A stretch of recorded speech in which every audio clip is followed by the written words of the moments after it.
मेरे सभी श्रोताओं को मेरा प्यार भरा नमस्कार।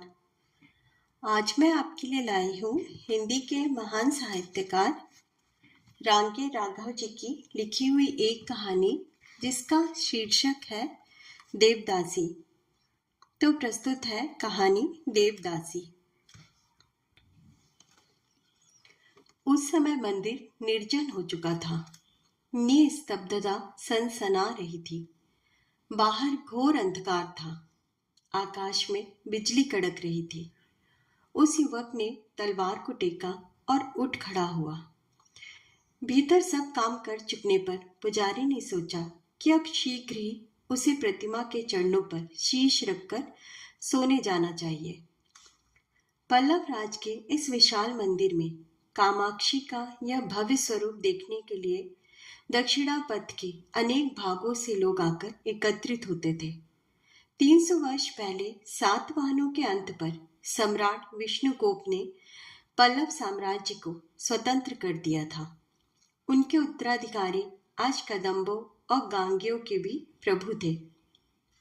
पेलार नदी के पास कांची का भव्य नगर भुवन विख्यात था।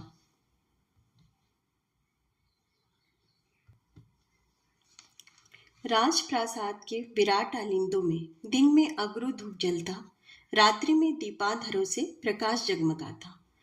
बाजार हाट में सुदूर जावा सुमत्रा के व्यापारी आकर बैठते। समुद्र तीर पर अनेक सफेद पाल वाले जहाज खड़े रहते। प्रकाश स्तंभों से रात को किरणें फूट फूट कर अथाह सागर की चंचल जल राशि पर खेल उठती। महेंद्र के समान विक्रमी सम्राट सिंह विष्णु के चरणों पर आज प्राचीन चोल और पांड्य के रत्न जटित मुकुट रखे थे। चालुक्य राज ने मैत्री का कर बढ़ा दिया था। सम्राट सिंह विष्णु युवावस्था को आज से अनेक वर्ष पहले पार कर चुके थे। राजकुमार महेंद्र वर्मा की संत अपार स्वामी के प्रति श्रद्धा होना प्रजा में प्रसिद्ध हो चुका था, क्योंकि वे अब पिता की आज्ञा के बिना ही नगर के ईशान कोण में शैव मंदिर बनवा रहे थे। पुजारी रत्नगिरी ने इधर उधर देख भक्ति से प्रतिमा को प्रणाम किया और सोने चला गया। प्रायः आधी रात बीत गई। आकाश में बादल गरज रहे थे। मंदिर का विशाल प्रांगण पानी से भीग गया था। उसी समय बिजली बड़े वेग से कड़क उठी। मंदिर का विशाल गोपुर अंधकार में एक बार फिर चमक उठा। युवक तलवार लिए कुछ देर खड़ा रहा, फिर बाह परिवेष्टि को लांघकर भीतर आलिंद में आ गया। वह एक स्तंभ के पीछे हो गया और अंधकार में कुछ देखने का प्रयत्न करने लगा। किसी ने उसके कंधे पर हाथ रखकर धीरे से कहा, आ गए रंगभद्र। रंगभद्र ने मुड़कर देखा। तुम बुलाती और मैं ना आता रुक्मणी? देवदासी का कहना तो भगवान भी नहीं टाल सकते, फिर मैं तो साधारण मनुष्य हूँ। तुम सचमुच बड़े साहसी हो कुमार, देवदासी ने धीरे से कहा। युवक ने उसका यह दीर्घ निश्वास भी सुना। उसने उद्वेग से उसका हाथ पकड़ लिया और कहा, रुक्मणी, मैं कब तक तुम्हारी अवहेलना में तड़पता रहूंगा? कब तक मैं उस भविष्य के सागर में लहरों की दया पर अपना पोत भटकाता रहूंगा? आज प्रायः 1 वर्ष बीत गया। अब मुझे फिर सिंघल लौट जाना होगा। अब के मैं सिंघल के बहुमूल्य मोती काशी भेजने का व्यापार करना चाहता हूँ। चलोगे मेरे साथ? देवदासी ने कुछ नहीं कहा। वह चुपचाप देखती रही। युवक ने फिर कहा, सुंदरी, तुम किस चिंता में डूब गई हो? धन की कमी नहीं, धर्म की कमी नहीं, अधिकार की कमी नहीं, प्रेम की कमी नहीं, और तुम रूपशालिनी हो तो फिर मुझे रूप की कमी नहीं। फिर तुम्हें कौन सी चिंता खाई जा रही है? देवदासी कांप उठी।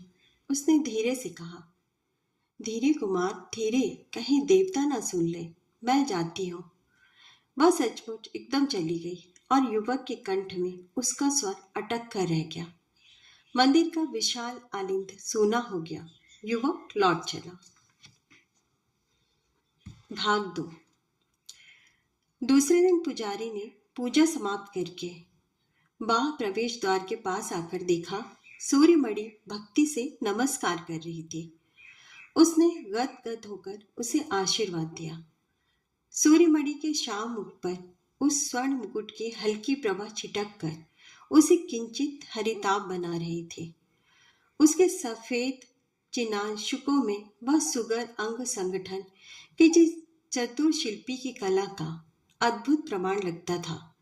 रत्नों और आभूषणों से लदी हुई वह कुमारी मानसरोवर के मासल इंदिवर सी पुलक उठी। उसके विशाल नयनों के कोरों में शद्दल के कांपते दलों की लालिमा चपल चितवन की विद्युत वाहिनी तृष्णा को सहला देती थी। उसने कहा, देव, आप आजकल मुझे कभी रामायण नहीं सुनाते? पहले तो आपका स्वर गूंजता था, रुक्मणी नृत्य करती थी, समस्त मंदिर गूंज उठता था, माता कामाक्षी की प्रतिमा के अधरों पर मुस्कान छा जाती थी। बेटी, पुजारी ने मंद स्मित से कहा, रत्नगिरी तो तत्पर है, किंतु तू जब से राजमाता की सेवा में जाने लगी है, तब से तुझे देव सेवा का समय ही कहाँ मिलता है। अब तो तू सेनापति के पुत्र धनंजय की पत्नी होने जा रही है ना? हाँ भगवान, सूर्यमणि ने अपने पांव के अंगूठे को लाज से देखते हुए कहा, लेकिन मैं आज रामायण सुने बिना नहीं जाऊंगी। अरे तेरा हट नहीं गया पगली? रत्नगिरी ने हर्षित होते हुए कहा और फिर आवाज दी, रुक्मणी। रुक्मणी स्तंभ के पीछे से निकलकर आ गई। वृद्ध पुजारी ने कहा, बेटी, सूर्यमणि रामायण सुनना चाहती है। ओह, रुक्मणी ने पुलकते हुए कहा, मुझसे ही क्यों ना कह दिया, अभी लो। कुछ ही देर बाद उस आलिंद में लोगों की भीड़ इकट्ठी हो गई। सूर्यमणि ने देखा, धनंजय भी खड़ा है।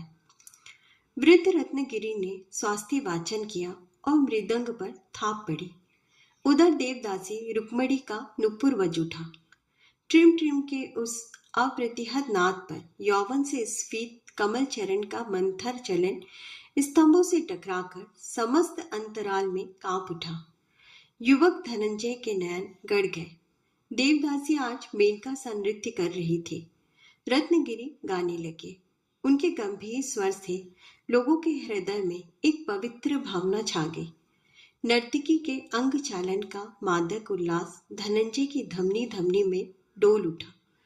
सूर्यमणि ने एकाएक दृष्टि उठाकर देखा। धनंजय मंत्र मुक्त सा लोलुप दृष्टि से देवदासी के उच्छृंखल यौवन को देख रहा था। वह चंचल हो गई। शंका और ईर्ष्या ने उसके हृदय पर आघात किया। देवदासी नृत्य करती रही, रत्नगिरी गाता रहा और सूर्यमणि ने देखा धनंजय के नयनों के पक्ष में गिरना भूल गए थे। वह धीरे से उठी और धनंजय के पास गई। धनंजय ने उसे मुड़कर भी नहीं देखा। सूर्यमणि के समस्त सौंदर्य विष हो गया। वह एक चिल्ला उठी, रोक दो यह नृत्य रोक दो। नहीं नहीं, यह नृत्य नहीं है। देवदासी विभोर होकर नाच रही थी। एक उसके पैर ठिठक गए, जैसे किसी ने उस पर वज्र का आघात किया हो। उसने देखा सूर्यमणि उसे ज्वलंत नेत्रों से देख रही थी। रत्नगिरी गाना रोककर उठ खड़ा हुआ। एकत्रित जन समुदाय कोलाहल करने लगा। देवदासी क्रोध से फुंकार उठे। देवदासी का अपमान करना देवता का अपमान करना है, मूर्ख लड़की। यदि तेरे हृदय में पाप है तो तू मंदिर छोड़कर चली जा। इससे पहले कि रत्नगिरी कुछ कहे, रुक्मणी परिक्रमा की ओर चल पड़ी। उन्मत्त सा धनंजय उसके पीछे चल दिया। सूर्यमणि कटे वृक्ष सी भूमि पर गिरकर रोने लगी। समुदाय तितर बितर होने लगा। रत्नगिरी कुछ भी नहीं समझा। इस प्रकार अकारण व्याघात से उसका चित्त सूर्यमणि से उदासीन हो गया। वह उठकर भीतर चला गया। सूर्यमणि स्तंभ के किनारे रोती रही। भाग 3। वृद्ध सिंधुनाथ कवि था। सूर्यमणि उसकी एकमात्र पुत्री थी। जब वह गाता था, साम्राज्य का बड़े से बड़ा कठोर हृदय सेना का उच्च पदाधिकारी झूम उठता था। उसके गीतों को आज पल्ला भी नहीं, चोल और पांड्य के घर घर की स्त्रियां गाती। पुरुष मुग्ध होकर सुनते और सम्राट सिंह विष्णु उसे अपने भाई के समान प्यार करते। देवदासियां उसके गीतों पर जिस तन्मयता से नृत्य करती, उसे देखकर लगता जैसे वे सचमुच देव कन्या हो। उसके गीतों की प्रवाहमान लय प्राची से पश्चिम तक गगन में अनंत वर्णों से भरी नीलिमा की छाया से कांपती रहती, और प्रेम और करुणा का वह स्रोत कहीं भी समाप्त नहीं होता, कहीं भी जैसे विक्रांति को आवास न मिलता। सिंधुनाग इस समय वीणा के तारों पर उंगलियां फेर कर यौवन के खोए हुए स्वर का उत्ताल ढूंढ रहे थे। उनके शरीर पर बहुमूल्य रेशम मंद मंद वायु में फहरा रहा था। उनके प्रकोष्ठ की दीवारों पर सुदूर ताम्रलिप्त के प्रसिद्ध चित्रकारों ने अद्भुत चित्र अंकित किए थे। स्फटिक के स्तंभों पर दीपों का झिलमिल प्रकाश प्रतिध्वनित हो रहा था, जैसे बादलों में बिजली चमक रही थी। मादक सुरभि वाही समीर जब अग्रुधूप की कबरी खोलकर नृत्य करने लगता था, तो दीवारों पर छायाएं मुद्राएं बनाने लगती और वीणा के करुण स्वर रुंझुन करते वायु की लहर लहर पर गा उठते। सिंधुनाद इस समय दमयंती का विलाप गा रहे थे। उनकी यह कविता अजर अमर हो जाएगी। आज उनके भाव सीमा में नहीं थे। नल चला गया है। दमयंती पेड़ पेड़ से पूछ रही है। मृग मृगी कातर हाकर रो पड़े हैं। आकाश में प्रतिपदा का चंद्र उग आया है। सघन वनस्पति पर उसकी बिलोल मुखरा किरणें कांप रही हैं, जैसे सागर पर फेन कांप रहा हो। जैसे श्यामा सुंदरी के कर्ण फूलों की आभा से कपोलों पर प्रकाश रण रण करता अब गुंठन खींच रहा हो। सिंधुनाथ तन्मय होकर विभोर हो गए। एकाएक भारी भारी श्वास लेती सूर्यमणि ने प्रवेश किया और चुपचाप पास बैठकर सुनने लगी। दमयंती उस समय आकाश के तारों से पुकार पुकार कर पूछ रही थी, हे नील असीम के बुदबुदों, हे अनंत कबरी के शीश फूलों, कहाँ है वह मेरे हृदय की एकमात्र सांत्वना? सूर्यमणि रो उठी। वृद्ध का स्वप्न टूट गया। गीत के आवर्तों में पड़कर सूर्यमणि के टूटे प्यार की भग्न नौका झटके खाने लगी। वह पिता की गोद में सिर रखकर रोने लगी।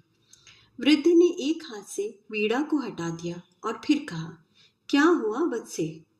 पहले उसने समझा शायद गीत को सुनकर रो रही है। सूर्यमणि ने कुछ नहीं कहा। वह रोती रही। उसके मुख की पत्रलेखा बिगड़ गई। वृद्ध ने उसका सिर उठाया। वेदना से उसका मुख कातर हो उठा था।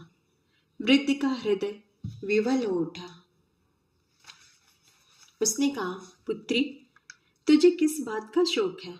मैंने आज तक कभी तेरी इच्छा के विरुद्ध कोई कार्य नहीं किया।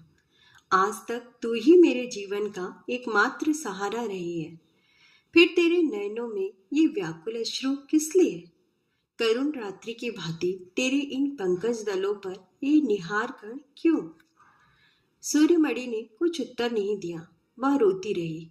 उस समय कवि को ऐसा प्रतीत हुआ जैसे साक्षात कामाक्षी आज ग्लपित कंठ से उच्छ्वास रुद्ध सी अंतर्मना सिसक उठी थी। उसके नयनों में आंसू छा गए। देर तक दोनों कुछ न बोले। सिंधुनाथ अपनी पुत्री के सिर पर हाथ फेरते रहे, जैसे उन्होंने कविता को सहला दिया था। सूर्यमणि के सघन सुचिक्कड़ केशों पर वृद्धि का वात्सल्य से भरा आर्द्र श्वास ऊष्मा से भरकर बिखर गया।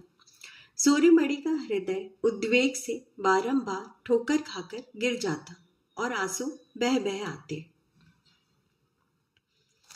वृद्ध ने आंदोलित होकर कहा, सूर्य, कहना, क्या कष्ट है तुझे, जो पावस नदी की भांति तेरे आंसू अज्ञातवास करने निकले जा रहे हैं? सूर्यमणि ने सिर उठाया। आंखों में आंसू चमक रहे थे, जैसे हीरक के चषक में वारुणी छलक रही थी। डबडबाते अश्रु प्रभात के उज्जवल प्रकाश के समान कांप रहे थे, जैसे सीप में मोती जगमगा उठे हों। सूर्यमणि वृद्ध ने फिर कहा, पल्लव के इस समुद्र पर्यंत साम्राज्य में मैं तेरे अतिरिक्त किसी को भी इतना भाग्यशाली नहीं गिनता था। आज तेरी आंखों में ये अश्रु क्यों? सिंधुनाद ने वही किया जो तूने चाहा, जिसके लिए राजकुमारियां लालायित थी। उस कामदेव के सदृश लावण्य मनोहर धनंजय की तू पत्नी होने वाली है। फिर तुझे कैसा दुख? सूर्यमणि ने धीरे से कहा, पिता, वह मेरी उपेक्षा कर रहा है। आज देव मंदिर में एक साधारण नर्तकी के पीछे पागल सा घूम रहा था। मैं हृदय की साक्षी करके कहती हूँ, उसने मुझे एक बार भी मुड़कर नहीं देखा। यह नहीं हो सकता सूर्यमणि, यह नहीं हो सकता। वृद्ध सिंधुनाथ उठ खड़े हुए, किंतु उन्होंने कहा, प्रेम में बल नहीं चल सकता। मैं जानता हूँ धनंजय युवक है। यौवन प्रेम के अतिरिक्त लोभ में भी पड़ सकता है, किंतु बल प्रयोग भी तो नहीं किया जा सकता। मैं उसे समझाऊंगा पुत्री, इतनी व्याकुल ना हो। नहीं, पिता से उच्छ्वासित सूर्यमणि ने कहा, नर्तकी मुझसे भी सुंदर है। उसका रंग तुहिन सा श्वेत, कमल सा लालिम, रेशम सा चिकना है और सागर सा गंभीर रूप है। उसमें अनावृत यौवन है। मादकता में वह मेनका जैसी है। उसके नयनों में त्रिभुवन कांपते हैं। मेखला की प्रभा से उसकी मंद मंद गति में भुवन मोहिनी वशीकरण की शक्ति आ जाती है। उसके कोमल बाहु जब नृत्य करने में लचकते हैं, तब स्वर्ग का सुख जैसे तुला पर टंग जाता है। उसके केशों की सुरभि से देव मंदिर कमलवन की भांति सुगंधित रहता है। उसकी मासल गरिमा पर चिन्नांशु ऐसे दिखाई देता है जैसे शरद के प्रसन्न आकाश में धवल स्वर्ण गंगा का मुखरित प्रवाह हो। सिंधुनाथ हठात बोल उठे, सूर्यमणि, वह कौन है? सूर्यमणि ने पराजित स्वर में कहा, पिता, वह देवदासी रुक्मणी है। देवदासी रुक्मणी? उनके मुख से आश्चर्य से निकल गया। हाँ, पुजारी रत्नगिरी की पुत्री रुक्मणी। ओह, कहकर कवि सिंधुनाथ बैठ गए, जैसे एकाएक चलते चलते महानद थम जाए और समस्त लहरों का कलकल नाद क्षण भर के लिए रोक कर स्तब्ध हो जाए। उन्होंने कहा, सूर्यमणि, तू जा, मुझे सोचने दे। सूर्यमणि चकित सी लौट आई। वृद्ध सिंधुनाथ को कुछ नहीं सूझा। वह चुपचाप वैसे ही बैठे शून्य दृष्टि से सामने जलते दीपाधर में कांपती शिखाओं को देखते रहे।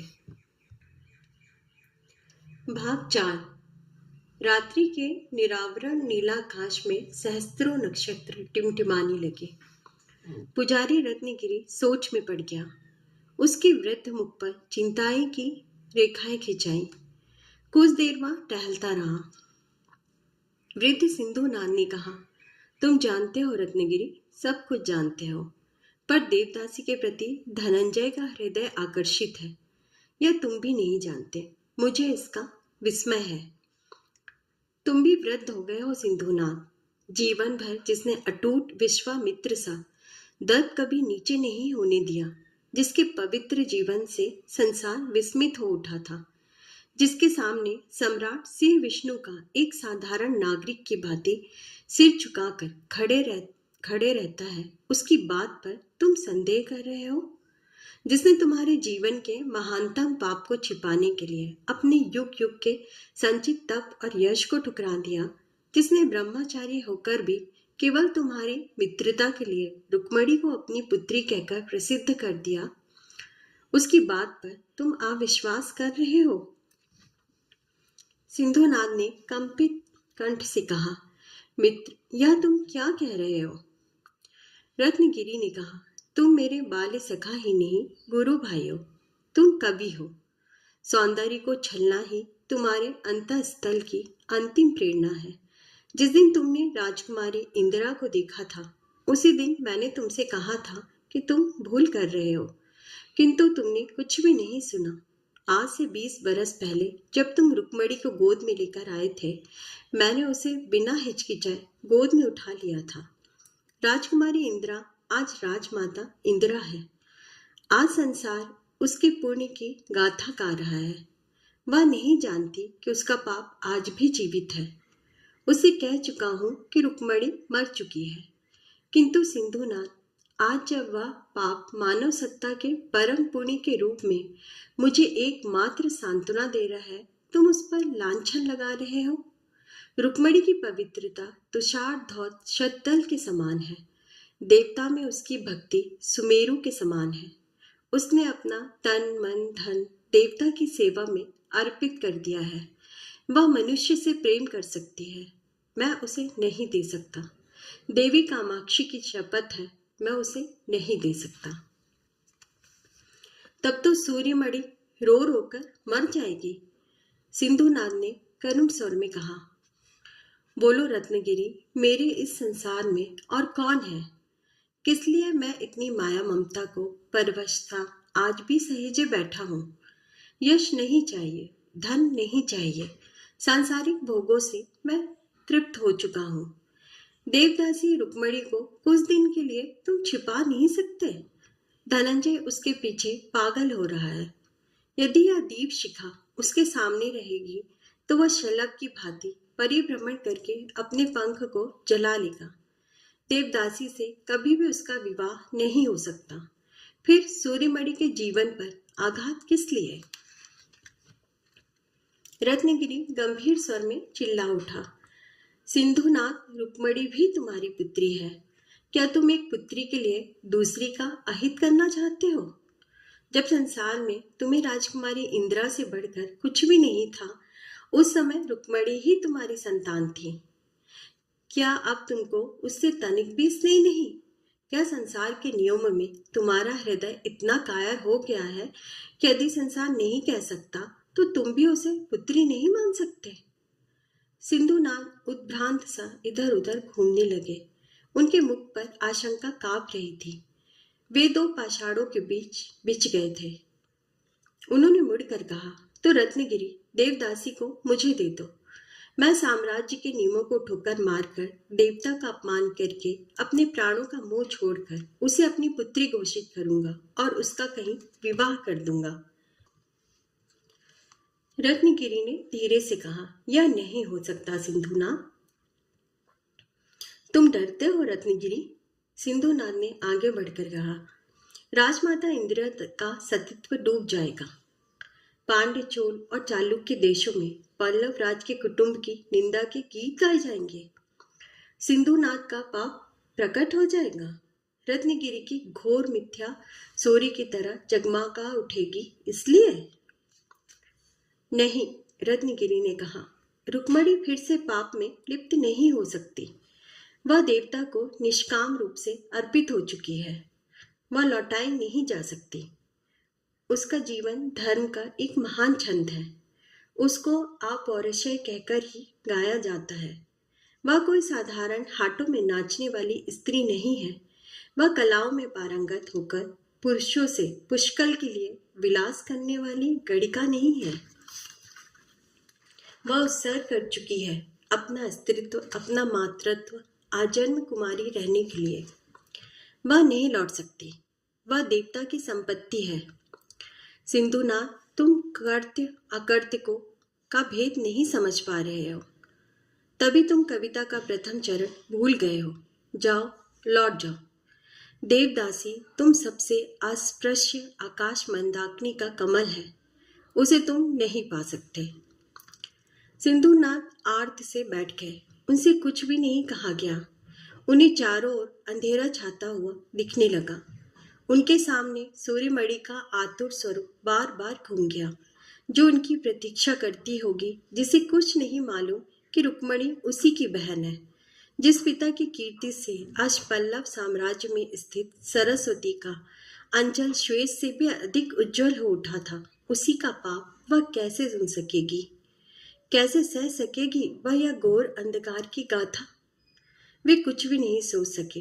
एक दीर्घ निश्वास छोड़कर वे मंदिर से बाहर चले गए और बाहर खड़े स्वर्ण रथ पर आ बैठे। सारथी ने रथ हाँक दिया। वृद्ध सिंधुनाथ की आंखों में आंसू भर आए। उनके हृदय में आंधी चल रही थी। भाग 5। रात्रि के घनघोर अंधकार में एक छाया सी चलने लगी। दूसरी ओर से दूसरी छाया का अंग चालन हुआ। एक ने दूसरे के पास आकर कहा, कौन?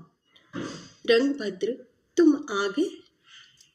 हाँ देवी, रंगभद्र ने धीरे से कहा। क्या तुम तत्पर हो? रुक्मणी ने कुछ नहीं कहा।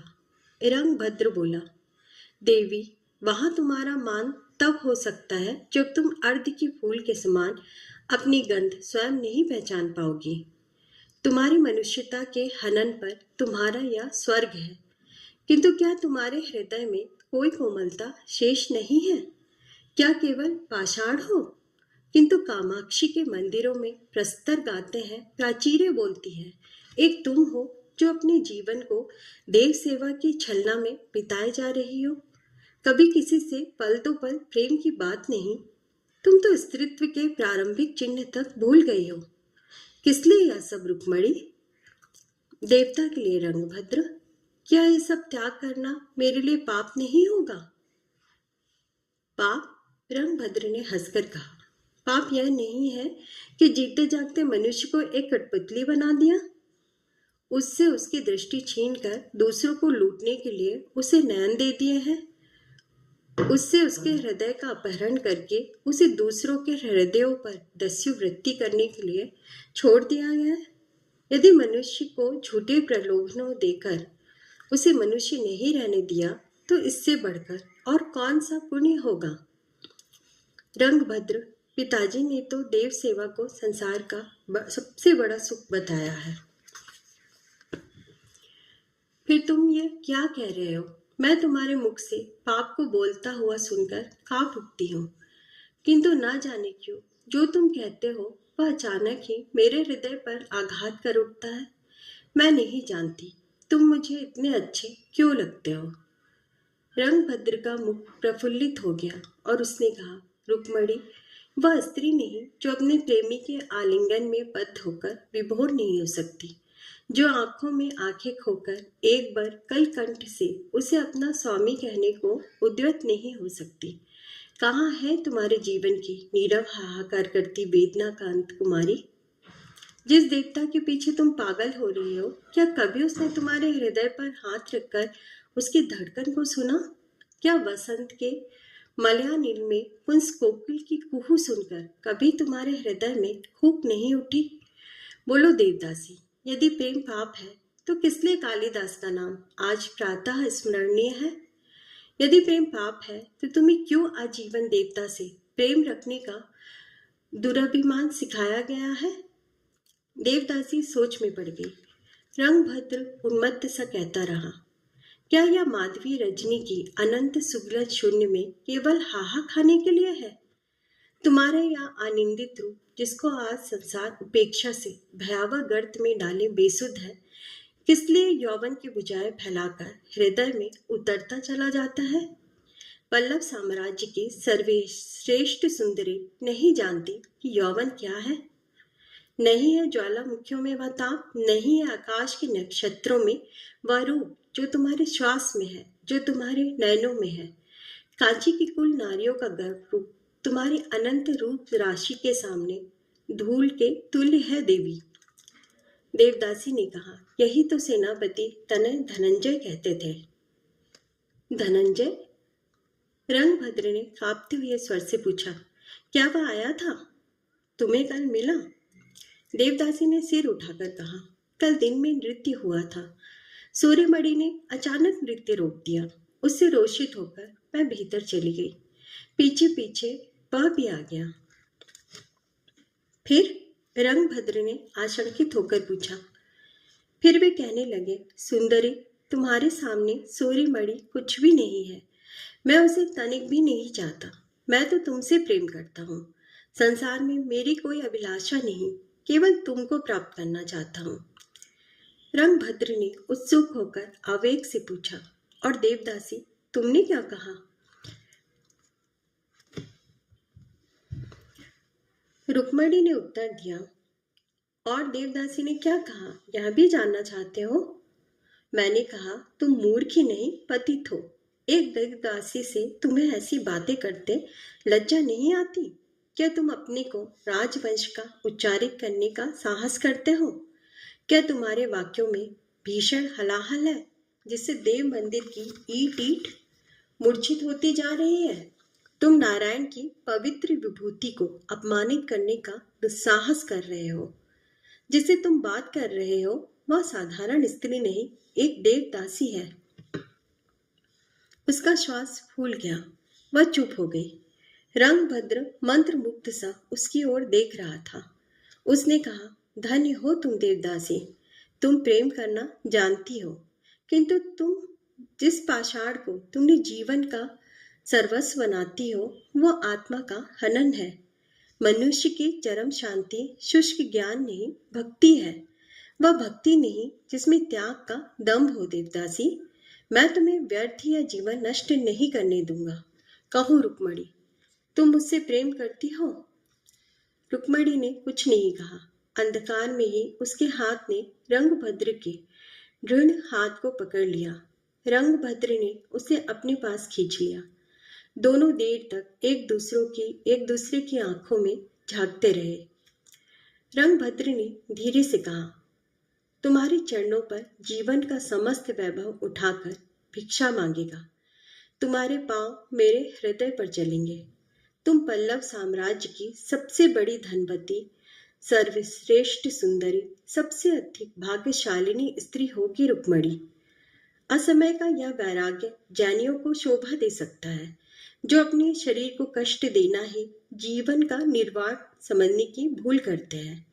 तुम वैकुंठ की लक्ष्मी हो। काशी में मूर्ति बेचकर मैं दक्षिणापथ का सबसे धनवान व्यक्ति हो जाऊंगा।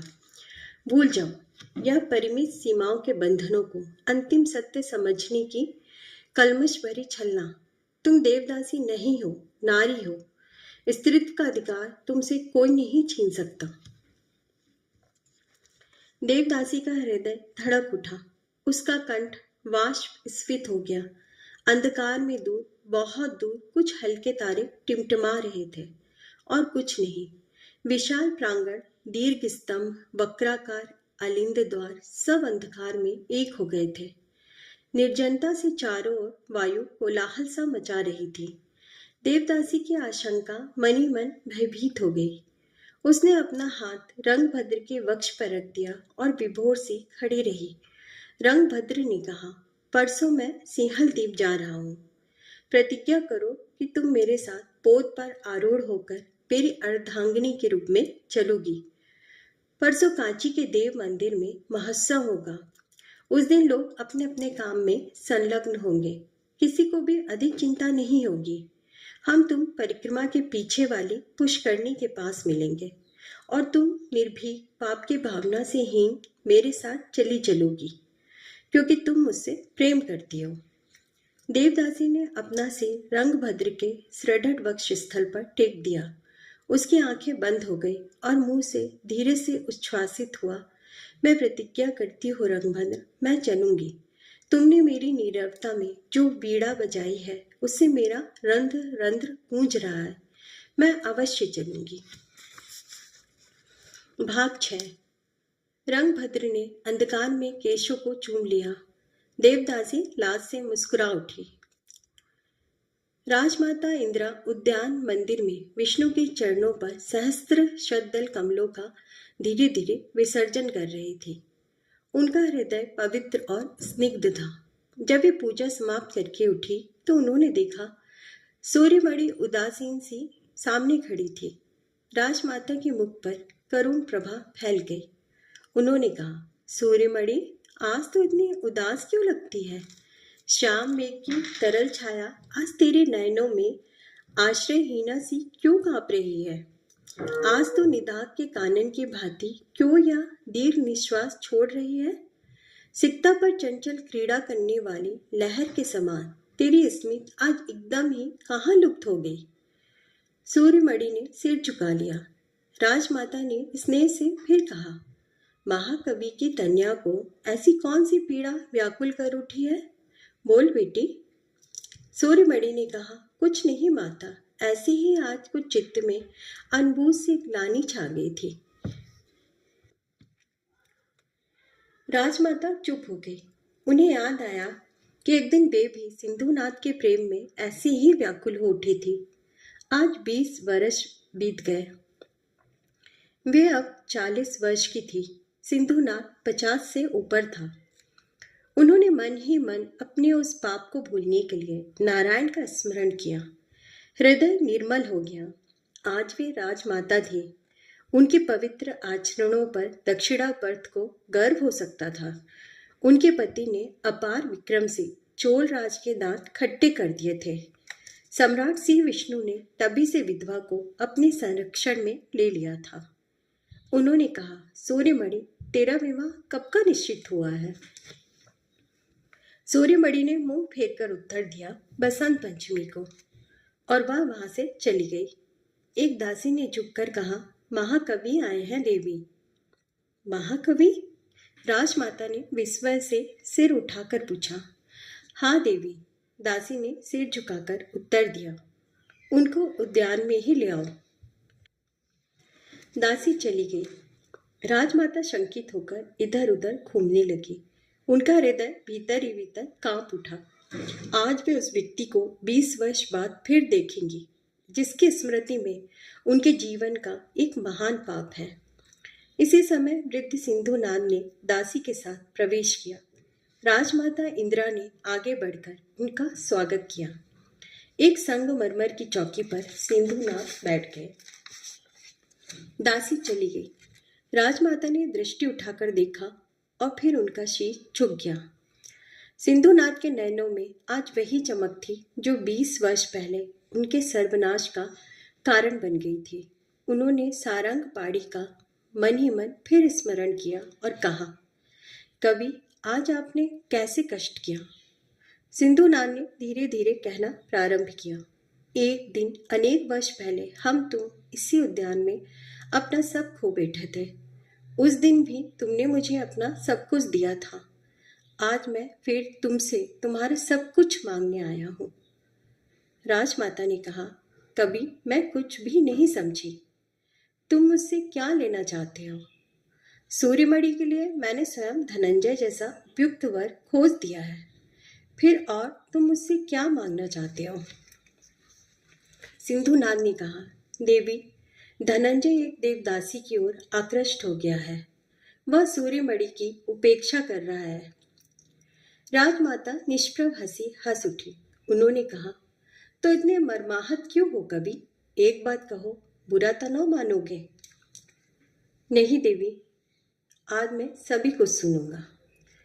तो सिंधुनाथ राजमाता ने कहा, देव सेवा के लिए अर्पित इन सहस्त्रों बालिकाओं के जीवन में और एक साधारण गणिका के जीवन में भेद ही क्या है? साम्राज्य का धर्म भले ही इसे स्वीकार न करे, किंतु जिन सामंतों के यहाँ नगर की प्रजा की ललनाएं कुछ दिन दासी बनकर आती हैं और अपने यौवन की भेंट देकर लौट जाती हैं, उन सामंतों के यहाँ क्या देवदासियां वेश्या ही नहीं होती? क्षमा करो कवि, दिन में वे देव सेवा करती हैं, रात को छिपकर पुरुष सेवा। कवि, यौवन कभी भी सतपथ पर नहीं चल सकता। उसकी ठोकर से विक्षत उंगलियों का रक्त सदा के लिए पद पर छूट जाता है। फिर तुम्हें इतनी चिंता क्यों? कौन है वह देवदासी जो धनंजय के रूप की अवहेलना कर सकेगी? कौन है वह साधारण नर्तकी जो धनंजय के बल और यश के अंक में सब कुछ खोल न देगी? 2 दिन की यह भूख मिटा लेने दो उन्हें। जब हमारा समय था तब हम भी तो पीछे नहीं हटे। धनंजय का यह लोभ एक आलिंगन में प्रवाहित हो जाएगा। और पुरुष के लिए तो कोई पवित्रता नहीं। वह तो अनेक स्त्रियों में मत गजराज की भांति क्रीड़ा कर सकता है। बसंत पंचमी को यदि वह सूर्यमणि के साथ अग्नि की प्रदक्षिणा ना करे, पुजारी फिर से पुरुष भाग्य का उन्माद ना गुंजा दे, तो आकर इस पापनी से जो मन में आए कहना। जो विवाह के पहले ही माता हो चुकी थी, किंतु जिसके छल से आज भी साम्राज्य उसकी पवित्रता के सम्मुख वैदेही और अनसुईया को तुच्छ समझने लगा है। बोलो सिंधुनाथ, नारी का मोल ही क्या है? पुरुषों के हाथों में खेलने वाली कठपुतली? पुरुष भूमि पर मरता है, वह आकाश को चूमने का प्रयत्न करती है। यही तो है सबसे बड़ी दासी, गृह स्वामिनी का रूप, जिसकी सत्ता अपने आप में कुछ नहीं। देवी, सिंधुनाद ने शुद्ध होकर कहा, 20 वर्ष पहले मैंने कहा था, मर्यादाओं का संकोच जीवन की वास्तविकता नहीं है।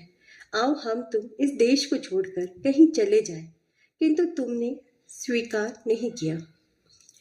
लेकिन कवि, राजमाता ने कहा, पाप तो मिट गया। पाप की स्मृति अवश्य हृदय में चुभती है। कभी कभी जब तुम्हारी कविता पढ़ती हूँ तब लगता है कि वह पाप नहीं था। यह परवश जीवन सबसे बड़ा पाप है। पाप? देवी सिंधुनाद ने कहा, मेरे तुम्हारे जीवन का पाप ही आज फिर ही समस्त वैभव को भस्म कर देना चाहता है। मैं इसी से कांप रहा हूँ। तुम देवदासी को साधारण वेश्या कहने तक में नहीं झिझकी तो सुनो कि जिस साधारण नर्तकी की पवित्रता को रौंदते देखकर भी तुम्हारा गर्व कुंठित नहीं होता, वह तुम्हारी औरस पुत्री है। सूर्यमणि तुम्हारे प्रेमी की पुत्री है, किंतु देवदासी रुक्मणी तुम्हारी पुत्री है। तुम्हारे यौवन तरु का प्रथम पुष्प है। तुम्हारे जीवन सागर में प्रतिबिंबित होने वाली प्रथम बाला उनकी दीप्त है। राजमाता ने कांपते हुए कहा, किंतु रत्नगिरी ने तो मुझसे कहा था वह मर चुकी है। रत्नगिरी नहीं चाहता था कि एक दिन बलशाली साम्राज्य के इस विशाल स्तंभ सेनापति का पुत्र उसके पीछे व्याकुल हो उठेगा।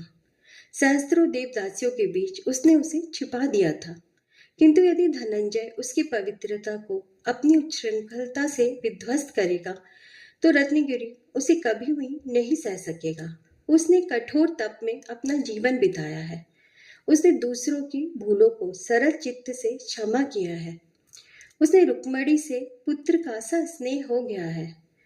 जिसने अजन्म अखंड स्फटिक जैसा धवल ब्रह्म तेजस अपने चारों ओर प्रकाशित किया है, वह क्रोध से पल्लव साम्राज्य को खंड खंड कर देगा।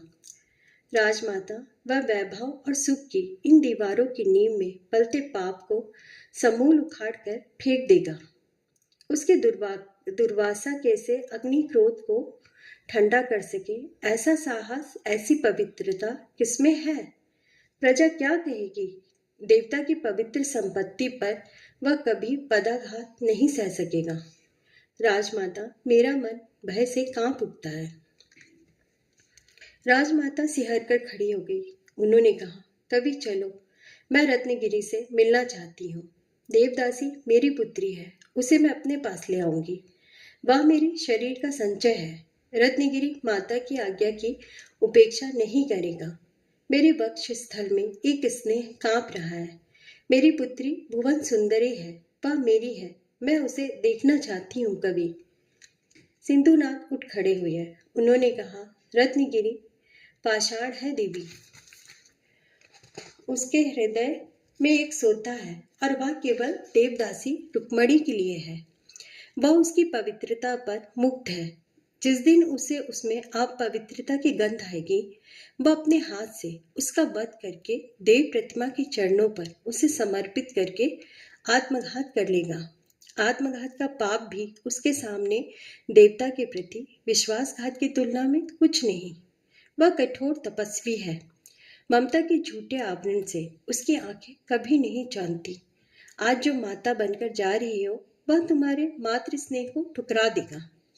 वह पूछेगा, कहाँ था यह प्रेम उस दिन जब सद्यजात शिशु को स्तन से लगाने के स्थान पर तुमने रातों रात बाहर कर दिया था। एक राजकुमारी को तुमने पाप बना दिया, और जब मैंने पाप को भगवान की छाया बना दिया है, तुम फिर उसे अपवित्र करना चाहती हो। राजमाता ने कहा, फिर क्या होगा कवि?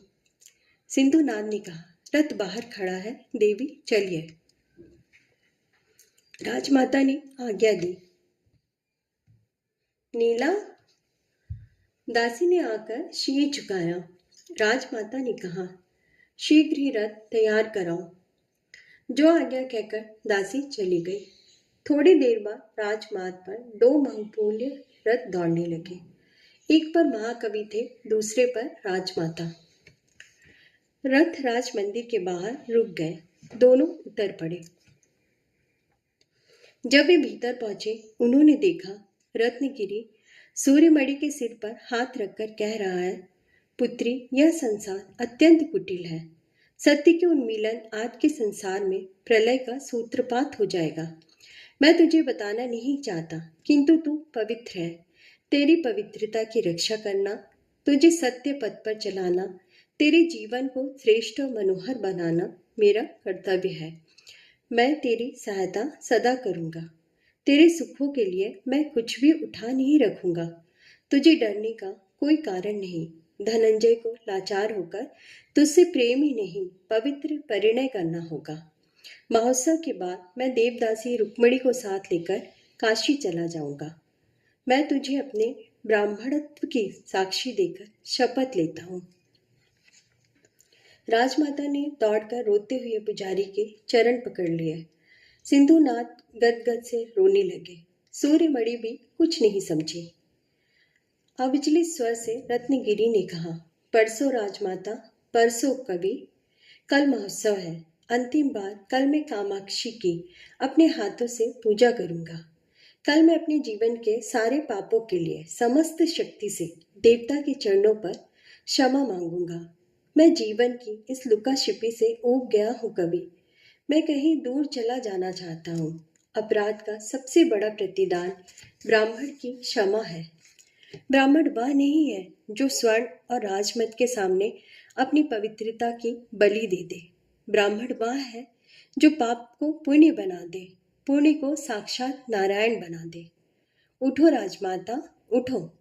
राजमाता को यदि एक पुजारी के चरणों पर लोग देखेंगे तो विस्मय करेंगे। राजमाता के मुख से निकला, तुम मनुष्य नहीं हो रत्नगिरी, तुम देवता हो। रत्नगिरी ने कहा, नहीं राजमाता, मैं केवल देवता का ही एक पुजारी मात्र हूँ। सूर्यमणि आश्चर्यचकित से देखती रही।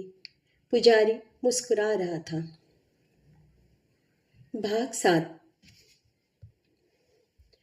राज मंदिर की शोभा आज अनुपम थी। द्वार द्वार पर आम्र पल्लव बांधे गए थे। स्थान स्थान पर घट स्थापित करके केले के मांस गर्भा वृक्ष लगाए गए थे। समस्त मंदिर गंध से सुवासित था। सम्राट श्री विष्णु आज अपने पूरे वैभव के साथ आए थे। एक ऊंचे मंडप में उनका स्वर्ण सिंहासन दमक रहा था। कुमार पादेय युवराजों के बाद यथा योग आसनों पर सामंतगण आकर बैठ रहे थे। कुलीन स्त्रियां एक और एकत्रित हो रही थी। राजकुमार महेंद्र वर्मा चुपचाप अपने आसन पर बैठे आते जाते मनुष्य को देख रहे थे। श्याम सुंदरियों की किलकारियां गवाक्षों में से झंकारती वायु के साथ बाहर निकल जाती और उनके अंग चालन पर विभिन्न आभूषणों की मधुर ध्वनि फूट निकलती। योद्धाओं के भारी चरणों से आहत चमकती भूमि विक्षुब्ध हो उठती और उनके हास्य तरल स्वरों में मादकता विलोल छाया बनकर प्रभा से दीप्त दंत पंक्तियों में छिप जाती। मेखलाओं की मंदिम मंदिम क्वणन ध्वनि यौवन के द्रिमिक द्रिमिक हुंकार बनकर चंदन शरीर के डोलन पर ताल दे रही थी। एक विराट स्तंभ के पीछे देवदासी रुक्मिणी प्रतीक्षा कर रही थी। रंगभद्र पास आ गया। देवदासी ने कहा, नृत्य के बाद मैं भीतर जाकर पहले वस्त्र बदलूंगी, फिर पुष्करणी के पास जाऊंगी। तुम प्राय 1 प्रहर के बाद वहां पहुंच जाना। क्या सब तैयार है? रंगभद्र ने धीरे से कहा, तुम्हें चिंता करने की कोई आवश्यकता नहीं देवी। पेलार नदी पर श्रेष्ठी रंगभद्र के अमूल वस्तुओं से भरे 24 पोत खड़े हैं। बस हमारे पहुंचने का विलंब है। कल हम स्वतंत्र होंगे। अच्छा, अब मैं जाती हूँ। और वह भीतर चली गई। रंगभद्र कुछ देर वहीं खड़ा रहा और फिर भीड़ में मिल गया। प्रसाधन प्राय समाप्त हो चुका था। बाहर वाद्य आदि लिए सब स्थान सज्जित करके गायक आ गए थे। नृत्य प्रारंभ होने वाला था। सब सामने पट की ओर देख रहे थे। धीरे धीरे यवनिका उठने लगी। जन समुदाय स्तब्ध होकर देखने लगा। अनन्य सुंदरी देवदासी को देखकर सबके नयन चकाचौंध हो गए। वह साक्षात उर्वशी सा अंग चालन कर रही थी। मृदंग का निर्घोष प्रतिध्वनि हो उठा। नर्तकी की नुपुर ध्वनि का मधु प्रवाह सुनकर सभा चित्रलिखित सी देखती रही। आज वह अद्भुत नृत्य कर रही थी। उसके अंग अंग में मदन हुंकार रहा था। रति कोमल कंठ से अपना अजस्त्र रूप बहाए दे रही थी। उसके प्रवाल से अधरों पर उन्माद की मोहक गंध तड़प रही थी। एकाएक नुपुर मिलकर बज उठे। नृत्य तीव्र गतिमय हो गया। सभा स्तंभित सी बैठी रह गई। उन्होंने देवदासी को देखा, जैसे प्रलय की अनंत वसुंधरा बाहर आ रही थी। मृगमद का टीका उसके स्निग्ध वर्ण पर स्वर्ण की भांति चमक रहा था। आज नृत्य में विभोर व हीरक की किरण उस मणि कुटुंब रंग पंच में ऐसे डोल रही थी जैसे शिव के ललाट पर चंद्र की स्निग्ध रश्मि कैलाश के शिखरों पर आलोड़ित हो रही हो, जैसे वीणा पर उंगलियां द्रुत गति से झंकार मुखर होकर तन्मय हो गई हो। वह इस प्रकार अपनी मादकता में अपने आप खो गई, जैसे मंदाकिनी में परिमल खाकर कलकंठ निनादित कूजन में राजहंसिनी स्वयं अपने आप को भूलकर मृदुल लहरियों पर अपने रेशम सदृश पंखों को खोलकर क्रीड़ा करने लगती है। क्षण भर को प्रतीत होने लगा मानो नर्तकी के साथ समस्त वसुमती आज स्वर्ग की ओर उड़ जाएगी और भारलस वासना का यह मंदिर उषा वारुणी की झूम में अपना अनंत विसर्जन कर देगा। नृत्य रुक गया। सब अविश्वास से चारों ओर देख उठे। सम्राट श्री विष्णु ने गदगद होकर कहा, पुजारी तुम धन्य हो, देवदासी तुम्हारी पुत्री है। हाँ सम्राट, पुजारी ने गर्व से सिर झुका लिया। राजमाता इंदिरा और महाकवि सिंधुनाथ के नयनों में आनंद के अश्रु छा गए। सूर्यमणि भार्यात सी मौन बैठी रही। देवदासी ने एक बार देवता को झुककर प्रणाम किया और गर्व से सिर उठा लिया। उस समय उसके मुख पर स्वर्गीय आभा खेल उठी। रंगभद्र हर्षित होकर देखता रहा। धनंजय अपने स्थान से उठ गया और अंधकार में कहीं खो गया। सम्राट ने फिर कहा, कवि रुक्मणी पर पल्लव को अभिमान है। क्या तुम्हारे हृदय में इस रूप को देखकर सरस्वती का संगीत नहीं उमड़ता? सिंधुनाथ ने कहा, मेरा कवित्व रूप की इस अपार राशि को देखकर विशुद्ध हो उठा है। मैं असमर्थ हूं। मंथर गति से चलती देवदासी ने प्रांगण पार करके ब्राह परिक्रमा को लांघ कर भीतरी परिक्रमा में पांव रखा। उसी समय उसने सुना। सुंदरी, पांव उसके ठिठक गए। उसके सामने ही धनंजय खड़ा था। उसके नयनों से वासना ने अब गुंठन हटा दिया। वह लोलुप दृष्टि से उसकी ओर देख रहा था। देवदासी ने कहा, क्या है सेनापति तनय? धनंजय मंत्र मुक्त सा उसे देखता रहा। देवदासी ने फिर कहा, क्या है कुमार? आप क्यों मुझे निष्कारण घूर रहे हैं? धनंजय ने उच्छ्वासित स्वर में कहा, देवी, मैं तुम्हें प्यार करता हूं। धनंजय! देवदासी हुंकार उठी। बाहरी प्रांगण में उस समय कोई कलकंठ से प्रेम का मनोहार और करुण गीत गा रहा था। धनंजय फिर भी देखता रहा। देवदासी ने आगे चलने को पग उठाया। नुपुर बज उठा। धनंजय को लगा जैसे रति का विजय डमरू आकाश, वसुंधरा और पाताल में एक घोष भरता हुआ गूंज उठा। वह पागल हो उठा और धनंजय ने आगे बढ़कर उसके कंधों को पकड़ लिया। देवदासी क्रुद्ध से चिल्ला उठे, धनंजय, तुम दुस्साहस कर रहे हो। धनंजय व्याकुल होकर बोला, रुक्मणी, तुम भूल रही हो, मैं तुम्हारी पवित्रता से धोखा नहीं खा सकता। मैंने तुम्हें उस युवक से छिप छिप कर बातें करते देखा है। मेरे हृदय में आग जल रही है। आज तुम्हारे नृत्य ने हविष्य डालकर उसे धक्का दिया है। सुंदरी, आज मैं तुम्हें नहीं छोड़ सकता। देवदासी कांप उठी। उसने कहा, तुम पागल हो गए हो धनंजय। मैं तुमसे भीख मांगती हूँ, मुझे छोड़ दो। किंतु धनंजय हंस उठा। उसने उसे खींचकर अपनी छाती से लगाकर उसके सुंदर मुख को चूम लिया। देवदासी क्रोध से उसके मुंह पर हाथ से आघात कर उठे। विशुद्ध धनंजय को एक धक्का मारकर भागने लगी। धनंजय उसे पीछे से पकड़कर चिल्ला उठा, मैं तुझे नहीं जाने दूंगा स्त्री। धनंजय ने आज तक कभी स्त्री से अपमानित नहीं हुआ। नहीं नहीं, नीच पशु, मैं चिल्ला चिल्लाकर सम्राट को बुला लूंगी। तुम मेरे साथ जबरदस्ती नहीं कर सकता। धनंजय ने हंसकर कहा, तो तू चिल्लाकर ही देख ले। देवदासी के मुंह खोलते ही उसकी कठोर उंगलियों ने इसकी कोमल ग्रीवा को कस लिया और वो दाबते हुए कहने लगा, चिल्ला, जितनी शक्ति हो उतना चिल्ला चिल्ला कर आकाश सिर पर उठा ले, देखे कौन तेरी रक्षा के लिए आता है। धनंजय ने उन्मान में भरकर पूरी शक्ति से उसका गला दबा दिया। अपने बोलने में वह रुक्मणी का आर्त स्वर नहीं सुन सका। देवदासी का शरीर झूल गया। धनंजय ने अपने हाथ खींच लिए। देवदासी का मृत शरीर पृथ्वी पर धड़ाम से गिर गया। धनंजय व्याकुल सा देखता रहा। भय से उसका शरीर जड़ हो गया। यह उसने क्या किया? इसी समय एक कठोर स्वर सुनाई दिया, धनंजय, तूने स्त्री की हत्या की है क्योंकि वह तेरे प्रलोभन में नहीं बच सकी, कुलांगार।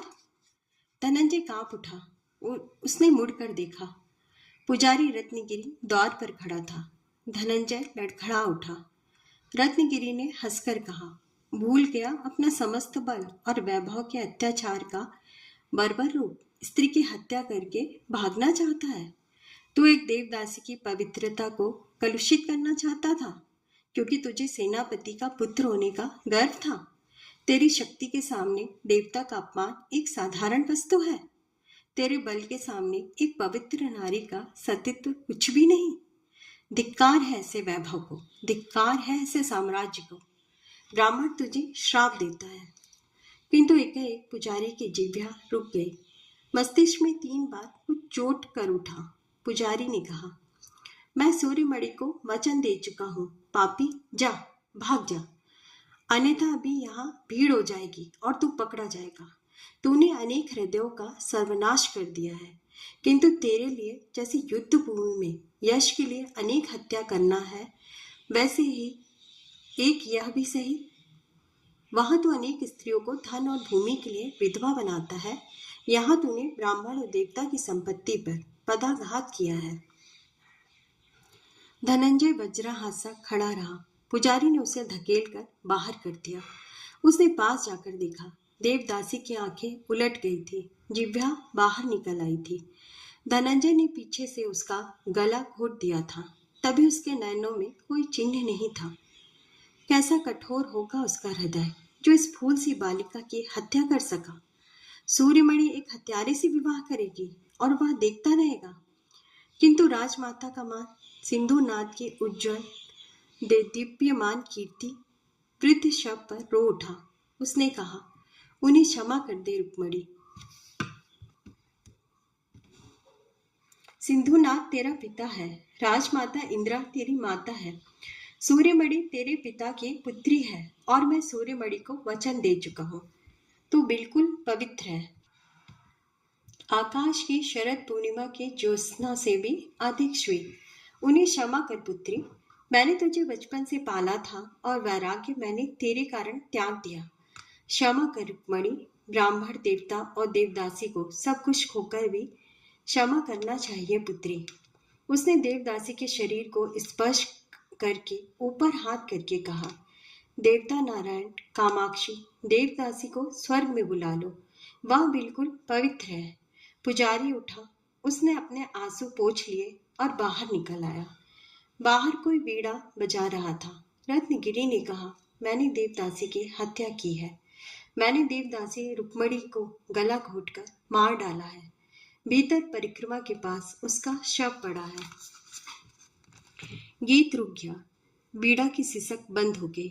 महासम्राट सिंह विष्णु हठात उठ खड़े हुए। उनके उठते ही समस्त सभा हड़बड़ाकर खड़ी हो गई। चारों ओर निस्तब्धता छा गई। प्रांगण के बिल्लोर का मध्य भाग एक उदासीनता और किंग कर्तव्य विमूढ़ता से स्तब्ध हो गया। महोत्सव रुक गया। स्त्रियों के आभूषण चुप हो गए। पुरुषों के नयन विस्मय से खुल गए। प्राचीन राजमंदिर की विशाल प्राचीरें विक्षुब्ध हो गई। कुछ देर तक सब चुपचाप देखते रहे। सम्राट ने कहा, कौन? वही जिसने अभी अभी अप्सराओं का सा नृत्य किया था? हाँ, वही सम्राट, रत्नगिरी ने दूर से उत्तर दिया और प्रांगण की ओर बढ़ चला। चारों ओर कोलाहल मच उठा। पुजारी रत्नगिरी ने अपनी पुत्री की हत्या कर दी। ब्राह्मण होकर उसने पवित्र देवता की संपत्ति को मार डाला। जन्म से जिसे उसने पाला उसी पर हाथ उठाया। उसने निरपराधिनी स्त्री का ध्वंस कर दिया। ब्राह्मण ने आज यह घोर अपराध किया। रत्नगिरी ने पल्लव के गौरव वृक्ष को फल और फूलों से लदा देखकर भी कुठार चला दिया। प्रांगण में आकर अकेला रत्नगिरी सुनता रहा। उसके चारों ओर से सम्राट, राजकुमार, सामंतों, नागरिकों, कुलीन लल्लाओं और जन समुदाय ने घेर लिया।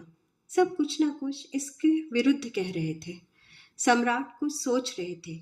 किसी को भी विश्वास न था। पुजारी रत्नगिरी साम्राज्य का सबसे पवित्र ब्राह्मण था। चारों ओर से प्रश्नों की भरमार होती रही। जन समुदाय विक्षुब्ध होकर उसे धिक्कार रहा था। सामंतों की भ्रुकुटी खिंच गई थी। सब उसे क्रुद्ध दृष्टि से, घृणा से व्याकुल होकर देख रहे थे। किंतु पुजारी रत्नगिरी निर्भीक खड़ा रहा। रंगभद्र ने उसके पास जाकर कहा, पुजारी, तुमने रुक्मणी को मार डाला। तुमने उसके मनुष्य होने के प्रयत्न को देखकर उसका वध कर दिया। ब्राह्मण, तुम युग युग तक रौरव की यातना भोगोगे। तुमने एक मनुष्य को पशु बनाना चाहा था और जब उसने मनुष्य होने का प्रयत्न किया तुमने उसे कुचल दिया क्योंकि वह मेरे साथ भागने वाली थी। राजकुमार महेंद्र वर्मा ने आगे बढ़कर कहा, ब्राह्मण होने से तुम अबध्य हो पुजारी, किंतु ब्राह्मण आज तक पशु बलि देते थे। तुमने नरमेध किया है। मैं आज उस धन के नाम पर पूछता हूँ, क्या वैष्णव भक्ति में पिता पुत्री की हत्या करके नहीं मर सकता? रंगभद्र की ओर दिखाकर सम्राट श्री विष्णु ने कहा, यदि यह युवक सत्य कहता है तो पुजारी का कोई दोष नहीं। उसने देवता की संपत्ति को अपवित्र होते देखकर उसका ध्वंस करके पवित्र भागवत धर्म की रक्षा कर दी। रत्नगिरी, बोलो, कहो, देवदासी अनाचारिणी थी? रत्नगिरी ने अविचलित स्वर में कहा, यह युवक झूठ बोलता है। मैंने कभी भी उससे बात करते नहीं देखा इसे। देवदासी सदा अकलुष, पवित्र और पुण्य से भी मधुर थी। उसकी आत्मा प्रभात के निहार की भांति उज्जवल कल्मशहीन थी। सम्राट श्री विष्णु ने क्रोध से कहा, तब तू ब्राह्मण नहीं है रत्नगिरी, तू चांडाल है। अपनी पुत्री को निष्कारण मारकर तू पत्थर की तरह मेरे सामने खड़ा है। राजकुमार महेंद्र वर्मा सच कहता है कि ब्राह्मण को अबद्ध कहना धर्म का सबसे बड़ा दुराचार है। रत्नगिरी ने कहा, सम्राट, रत्नगिरी पुत्री की हत्या करके अब ब्राह्मण नहीं रहा, वह हत्यारा है। इसी समय राजमाता धीरे धीरे रत्नगिरी के सम्मुख आ खड़ी हुई। उनकी आंखों में अश्रु छा रहे थे, जिनमें वात्सल्य और भय मिश्रित घृणा चमक रही थी। उन्होंने कहा, पुजारी, सच कहो, पुत्री को तुमने ही मारा है? पुजारी ने कुछ जवाब नहीं दिया। राजमाता फूट फूट कर रो उठी। उनका हृदय टुकड़े टुकड़े हो रहा था। उन्होंने कहा, तुम रक्षक नहीं हो, तुम हिंसक पशु हो। जन्म से तुमने उसे पाला, फिर क्या इसी अंत का तुमने उसके लिए निर्णय किया था? पैदा होते ही क्यों न मार दिया पिशाच? स्वर्ग की उस अमूल्य पवित्र प्रतिमा का तुमने अंत कर दिया। तुम्हें क्या मालूम मेरे हृदय की वेदना? उनका कंठ रुंध गया। पुजारी ने उनकी ओर देखा। वे रोती रोती पीछे हट गई। आगे आकर कवि सिंधु नाथ ने कहा, पुजारी, यह तुमने क्या किया? सच कहो, तुमने यह हत्या क्यों की? तुम तो उसे काशी लेकर जा रहे थे। रत्नगिरी, तुमने यही मित्रता दिखाई है? आजीवन पवित्र रहे हो तुमने स्त्री हत्या ही नहीं की, तुमने देवदासी की हत्या की है। ब्राह्मण होने के कारण तुम्हारी हत्या नहीं की जा सकती। क्या इसी से तुमने ऐसा किया? आज तक तो तुमने कभी अपने अधिकारों का दुरुपयोग नहीं किया। क्या देवदासी पापिनी थी? उस समय रत्नगिरी ने दृढ़ स्वर में कहा, नहीं कवि। सिंधुनाथ की आंखों में आंसू छा गए। उसने धीरे से कहा, तुमने सबसे बड़ा पाप किया है। तुमने अनेक हृदयों पर ठोकर मारकर चूर कर दिया। तुम मेरे मित्र हो। रत्नगिरी, क्या तुम अब जीवन भर अपने इस भीषण पाप की ज्वाला में जीवित नहीं मर जाओगे? कैसे सह सकोगे यह सब ब्राह्मण? किंतु तुम अब सब कुछ सहोगे। वज्र हृदय, तुमने हत्या की है। तुमने विश्वासघात किया है। तुमने इस वृद्ध का हृदय बिल्कुल ध्वस्त कर दिया है। क्या चिता की भस्म को अपने पापी नयनों से घूर रहे हो? रत्नगिरी, यह तुमने क्या किया? पुजारी ने नीचे का होठ दांत से काट लिया और चुपचाप खड़ा रहा। सम्राट सिंह विष्णु ने कहा, ब्राह्मण को राज मंदिर से बाहर निकाल दो। उसको पल्लव साम्राज्य से निर्वासित कर दो। मैं आज्ञा देता हूं कि पल्लव का एक भी नागरिक, सैनिक अथवा जो कोई भी हो, ब्राह्मण को एक मुट्ठी अन्न न दे, एक बूंद पानी न दे और इसके पाप से पूर्ण मुख को देखकर चिल्ला उठे, नारायण नारायण। समस्त समुदाय पुकार उठा, नारायण नारायण।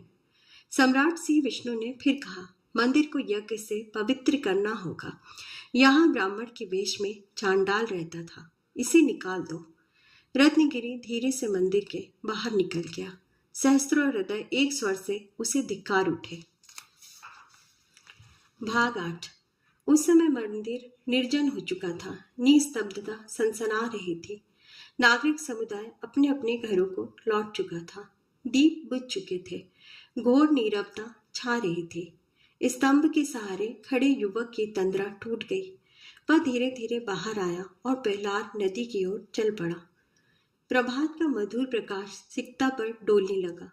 धीवरों की बंशी की करुण लहरियां सिंधु मिलन के लिए अधीर उर्मियों को फैरने लगी। सहसा युवक ने पोत पर चढ़कर कहा, कदम्ब। सेवक ने झुककर कहा, प्रभु, हमारे पास कितने पोत हैं? युवक ने अविचलित स्वर से पूछा। 24 प्रभु। सेवक ने विनीत उत्तर दिया। उनकी संपत्ति बांट दो कदम। कांची की भूखी प्रजा को वह सब दान कर दो। प्रभु, कदम्ब ने विस्मय से कहा। विस्मय ना हो कदम्ब, आज महाश्रेष्ठी रंगभद्र प्राणों का व्यापार करने सिंहल जा रहा है। जिस मोती को खोजने वह महासमुद्र में गोते मारने जा रहा था, वह उसे भीषण से भीषण समुद्र का मंथन करके भी अब नहीं मिल सकता। प्रभु, सेवक ने फिर निवेदन किया। स्वामी का चित्त आज कुछ अस्थिर है। नहीं कदम, रंगभद्र अब कभी विचलित नहीं हो सकता। जिस धन को मैं आज एकत्रित करने जा रहा था, आज उसी धन और अधिकार के मद ने मुझे आमरण जीवित जलने का महान वरदान दिया है। रंगभद्र, कभी भी अब कांची की अभिशप्त नगरी को नहीं लौटूंगा। पल्लव साम्राज्य का यह भीषण नरमेध आज पाषाणों के चरणों को अपने रक्त से रंग चुका है। मैं इससे घृणा करता हूँ कदम, मैं इससे जी भर घृणा करता हूँ। कदम चला गया। युवक थोड़ी देर तक खड़ा रहा, फिर सहसा पुकार उठा, माझी, पोत को बहने दो। कठोर मांसपेशियों वाले नाविकों की पतवारों ने अथाह नदी की लहरों को काटना प्रारंभ किया। फेन उठाकर पोत के किनारे पर छींटे मारने लगे। अकेला पोत सागर की ओर बह चला। निराधार अनंत जल राशि पर डगमगाता, कांपता, भयभीत होता। पाल हवा से भरकर फैल गए। उज्ज्वल प्रकाश लहरों पर भागने लगा। तीर दूर छूट गए। पोत की गति तीव्र होने लगी। रंगभद्र एक बार जोर से हंस उठा और फिर सिर थामकर अर्धमूर्छित सा बैठ गया। वह न जाने कौन सा मोती ढूंढने जा रहा था। चारों ओर महानद का उर्मीजाल अट्टहास कर उठता था और ऊर्जस्वित प्रतिध्वनि आकाश में मंडराने लगती थी। प्रवाह पर पोत मंथर गति से बहा जा रहा था। दूर सुदूर केवल जलराशि के अतिरिक्त आज चारों ओर कहीं भी कुछ न था। क्षितिज जैसे सन्निपात में कुछ मरमर कर रहे थे और रंगभद्र बैठा रहा, विश्रांत, पराजित, विध्वस्त, अवसाद का टूटा हुआ स्तंभ, अभिलाषाओं की धधकती भस्म का उन्माद। आप सबका कहानी सुनने के लिए